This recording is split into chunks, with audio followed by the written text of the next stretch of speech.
If you're shooting in auto mode on your camera, you're letting the machine decide how your story is told. Your camera does not feel, neither does it know what you love or what your audience really cares about. It's time to take control. There is a mode that will make things so much easier, faster, and 10,000 times better. Let's just go over them so you guys can start using it. Most people believe manual mode is complicated. It's not.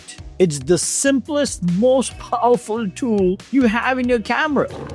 By the end of this video, I promise you're going to be in love with manual mode. Not only that, you'll be in total control of your camera. The word auto or automatic just makes us believe that things are going to be simple, but they don't get simple. In fact, they get more complicated. And other than getting more complicated, it also gives the camera to make all the decisions for you. I don't know about you, I don't like a camera that doesn't have a heart, that doesn't have a mind, that does not know how to create art, make decisions for me. I want to make my own decisions. I am the artist, not the camera. Yeah, and the worst part about the camera making decisions is that the camera does not know what you love. The camera does not know what you like, does not know how you feel, does not know how your client wants the images, and so on and on and on. And for me to put my camera in auto mode and let it do the thinking for me, just doesn't cut it. Why would I get paid what I get paid in fashion and even in wildlife to sell my images at the price I'm selling them at if the camera is making the decision? Think about it. Why should I get paid? The camera should, right? So the only reason why I'm getting paid what I get paid is because I'm using this, my brain, and to put it in auto and let the camera do the work doesn't work for me. In this video, I will show you how manual mode is actually the easiest, and it gives you all the control as an artist. Aren't you an artist? It gives you the control to create. It gives you the control to decide whether you want it darker or you want it lighter, which part of the image you want darker, which part of the image you want lighter. Manual mode does that for you. And please, it's a myth that manual mode is difficult. It is so simple. And I promise you, this video is going to be so short because it's so easy. Hang on, and here we go. All right, so what is manual mode? What it is it's telling the camera you are in control. In manual mode, you control the ISO, you control the aperture, and you control the shutter speed. That is what manual mode is. And there is no such situation in the world that you really want your camera to be doing all the thinking, especially if you're creating art.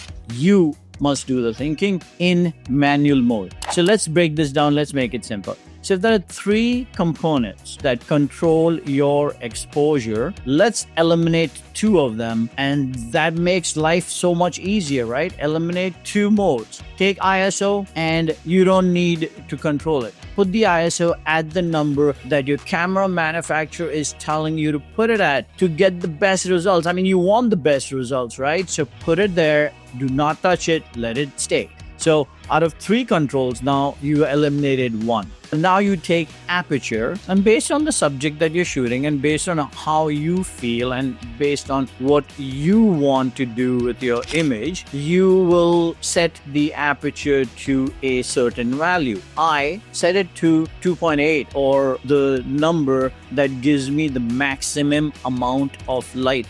As a wildlife photographer, I shoot early in the morning, I shoot late in the evening. I need as much light as possible. So if I can get a lot of light from aperture, then that's the way I do it. There are other benefits of aperture being wide open, many other benefits in the creative side. I'm not going to get into that because I said I'm going to make this video super short, and I am going to show you how everything is done in manual mode with just clicks of a button. That's it. ISO, you put it to what your camera manufacturer says. Aperture, keep it to what you want as an artist. I go with maximum amount of light in aperture. So ISO, done. aperture done, right? You decide what you want creatively. Then comes the shutter. After I've done explaining the shutter, you will just go and say to yourself, whoa, why didn't I shoot in manual? Before I go on to shutter speed, there is something in your camera. Everybody knows, I don't have to say it. It is, 0, -1, -2, -3, 0, +1, +2, +3. In the previous videos, which the link is in the bottom, I have asked you to go determine where your subject falls in the grayscale. If you are locked on to ISO and you're locked on to aperture, and the only thing that you're controlling is the exposure, and the exposure you can see on your LCD screen or from your viewfinder, 0, +1, +2, +3, 0, -1, -2, -3. All you have to do is take the shutter and turn it up or down until it hits 0. Done. Exposure coming out perfect. How simple is that? ISO is in check, aperture is in check. You turn the knob on the shutter until it hits 0. Mind you, the catch to that is the camera doesn't think, right? So you are saying to the camera, hey, take this and put this on 0. If your subject on the grayscale is not at 0, meaning say it's white, and you know that the camera is going to make everything into gray, so bringing it down to 0 is going to make it gray. Now, what do you do to make a gray subject white? You add light to it. So take your shutter and crank it up again.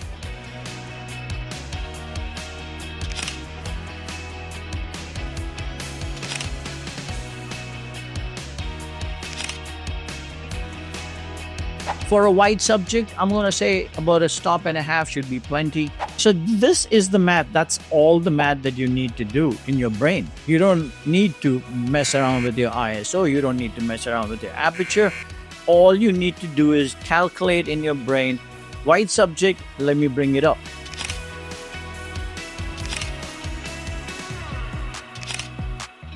If it's dark, really, really dark, let me open up instead of 1.5 stop, let me open up 2.5 stops.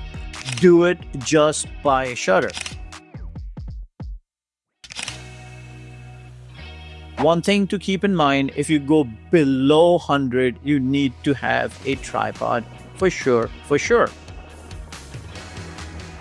These days, cameras are so sturdy or amazing. I've held my camera even at 60th of a second without a tripod and it still comes out tack sharp.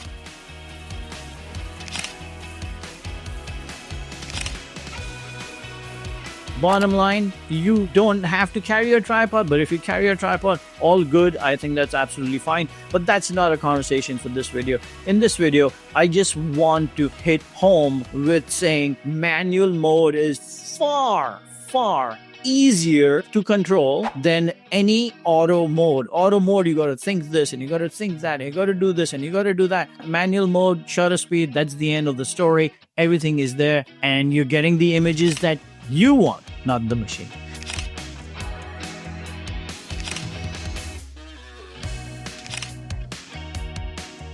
Okay guys, I hope this video is helpful to you. Please experiment with manual mode. I promise you it will change the way you think as an artist. It will change the images that you come back with, and send me a message. Say, hey Ejaz, I switched to manual mode. My images are coming out super cool. I will see you in the next one. Thank you.